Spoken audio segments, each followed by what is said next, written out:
మన శరీరం బలహీనమవుతుంది, విశ్వాసం కూడా బలహీనమవుతుంది. విశ్వాసములు ఏం కాలేదు, బలహీనులు కాలేదు, కానీ శరీరంలో ఏముంది, బలహీనత ఏర్పడుతుంది. శరీరంలో ఏముందండి, బలహీనత ఉంది. ఎందుకు? ఆయన 100 ఏండ్ల వయస్సు గలవాడు.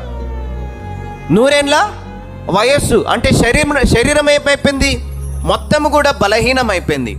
కానీ విశ్వాసంలోనంట బలంగా ఉన్నాడు. హల్లెలూయా.